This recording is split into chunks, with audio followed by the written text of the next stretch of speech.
Hey guys, and welcome to another weekly makeup basket. I'm sure you know the drill by now. This is basically where I pick my makeup for the week, and you're getting things from project pans, use it projects, cycling through my stash in general, and it saves me a whole load of time in the morning. I just grab the basket, sit down and paint my face for the day. So I'm just gonna jump straight in. Firstly, apologies for the really bad lighting.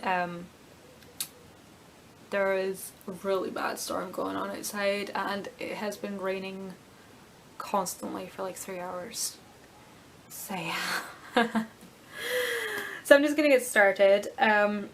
For eye primer, I'm still using the Urban Decay Primer Potion. I'm almost out of it. I'm gonna have to get a new one really soon.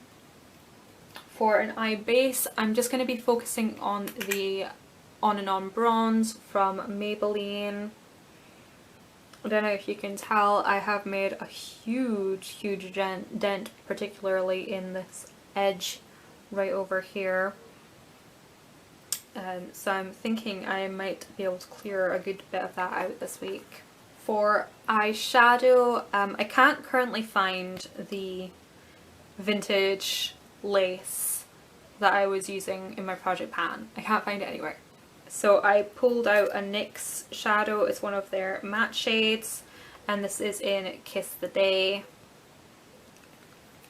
And that's what it looks like. It's just basically a matte off-white shade, very similar to vintage lace. So yeah, I'm just gonna work off of that. And I also pulled back out the MUA Matte 17, which is hitting major pan. And this is just a nice sort of transition-y taupe shade. Don't even think you can see that. It's so dull in here, and it's pretty much my skin tone, so it's perfect.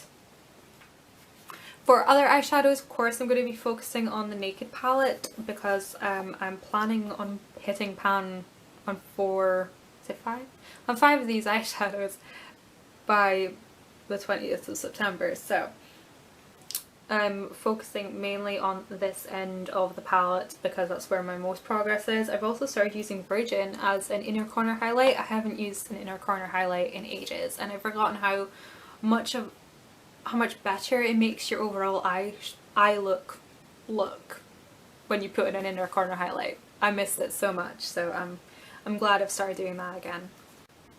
After a month of use, I think it's by the time I give the Laura Mercier palette a little bit of a break, so I'm going to pull out my Inglot shades, mostly for the matte shadows, which are just down here and along a little bit, but also because there's some colours in here that aren't in the Naked palette, just to make it easier for blending.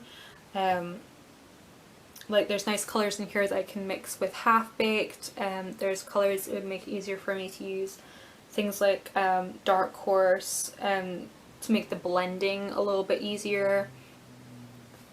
So I'm super happy about that. And I haven't worn my Inglot shadows in I don't even know how long. It's been so long, so I'm excited to finally get some more use out of these guys. Of course, for eyeliner, I'm still using the Rimmel Soft Kohl, which is getting teeny tiny, and the number 7 Stay Precise liquid liner. I've actually been, instead of touching up with this throughout the day, I've just been running over with the Kohl pencil, and it's been creating a really nice effect, and I like doing that. So that's those two. And for mascara, I am using still the Estee Lauder Sumptuous Extreme and the Le Volume de Chanel. For brows, I'm using the beautiful eyebrow sculpting pencil from number 7, which is actually almost done. That's all I have left in this one before I start on the next one. I'm so happy I found this pencil. It's amazing. It's revolutionized how I do my brows. It's awesome. Now on to the face. For primer, I'm going to be using the Maybelline Baby Skin, which I'm working my way through very slowly. This is just a classic silicone based primer for smoothing and filling in pores. but I've also pulled out the Miracle Matte from 17 to use just on like my oiliest areas, but also to mix in with my foundation. For foundation, I actually finished off the Double Wear foundation. I got to the point where I couldn't get any more out, so I pulled out the Idole Ultra Foundation, and I'm going to be mixing this in with the BB cream from Gosh until it's finished, and once that's finished I'm going to be mixing in some of the Dream Satin from Maybelline and the Mememe Beat the Blues, and also working in a little bit of the matte primer. I know that sounds a lot really convoluted and too much, but yeah, I don't mind customizing my foundation in the morning. It honestly, it sounds like a lot, but it literally just takes like 5 seconds. It's fine. Once you get into the habit of concocting your own foundation, you can just do it like that. It doesn't take any thought, doesn't take any hassle. You just plop the product on your hand, give it a mix and slap on your face, and it's good, it's done.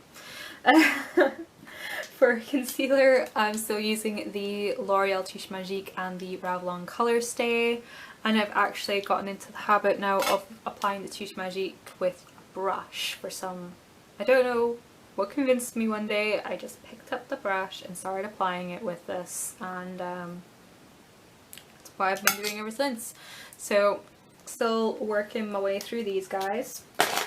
For blush, I'm still using the e.l.f. HD Cream Blush in Headliner, and I'm also layering over that the MUA blush in Candy Floss. I'm going to give the Nude Mauve a little bit of a break. Again, I have been using that for like a month solid. So there's a quick swatch of Candy Floss, and I do have it on my cheek at the moment. That's my less well blended side. This side's much more blended. Look at this side. But I'm really enjoying it over Headliner also, and it just kind of gives me a bit more of a bronzy look in my opinion, I think.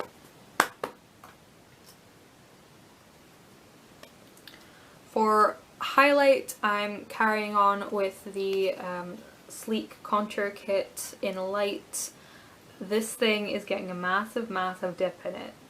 Seriously, massive.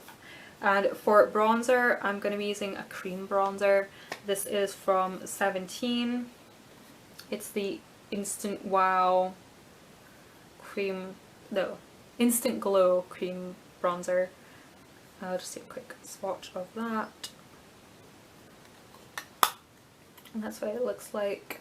I'm basically just road testing this so I can do a proper review and compare it to the Chanel Bronze Universal. I'm sure this is a perfectly good product on its own, but if it compares well with the Bronze Universal, then I think I might have found a drugstore gem. Fingers crossed, fingers crossed. But over that, of course, I'm going to be layering the Sleek bronzer, which looks like that. I'll just do a quick swatch of the bronzer over the cream so you can kind of get an idea of what that will look like. That's what it kind of looks like all blended with the... I think that looks quite nice actually.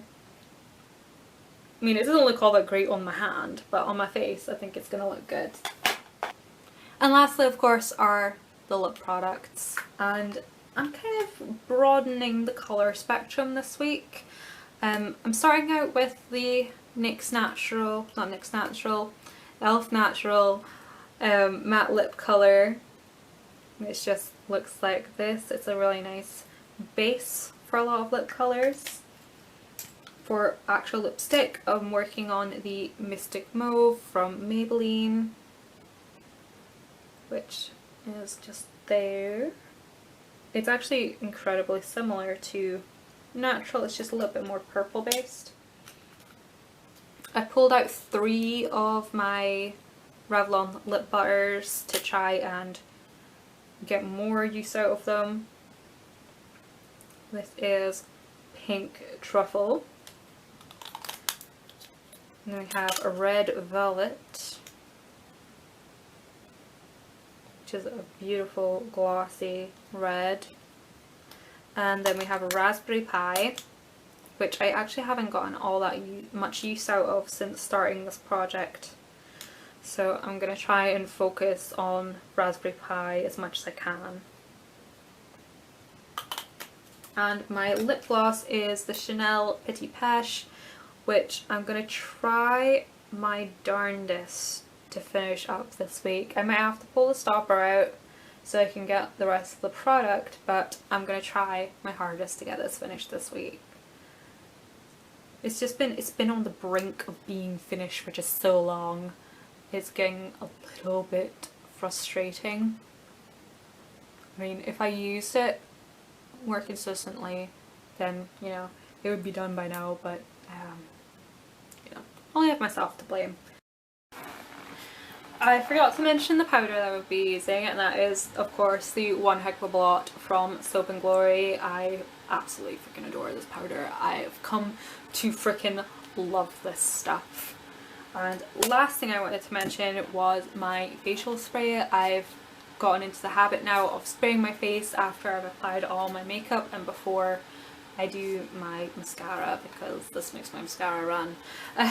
This is the Vitamin E Refreshing Toning Mist, and I just basically hold it at arm's length and spritz down the centre and to the sides and then fan my face, and it just takes the edge off of the powder that I've applied, and it sort of also gives the highlight an extra bit of a boost, which is awesome. So been really enjoying that. Other things I can recommend that are similar to this are either like you get Evian or Aven water in a can kind of things, or you know, the Urban Decay setting sprays, or I don't know about the Caudalie one. I've heard not so great things about the Caudalie one, but also the Botanics Rose Water Toning Spritz for a cheap alternative. They work really well. So that's everything I've picked for the week. I've tried to change it up ever so slightly. I'm kind of hoping to finish a couple of products up this week, which will give me a bit more room for maneuver, and hopefully next week I can change it up even more and integrate some more cool fun things, which I'm seriously looking forward to. So yeah, thank you guys so much for watching, and I will see you in the next video. Bye bye!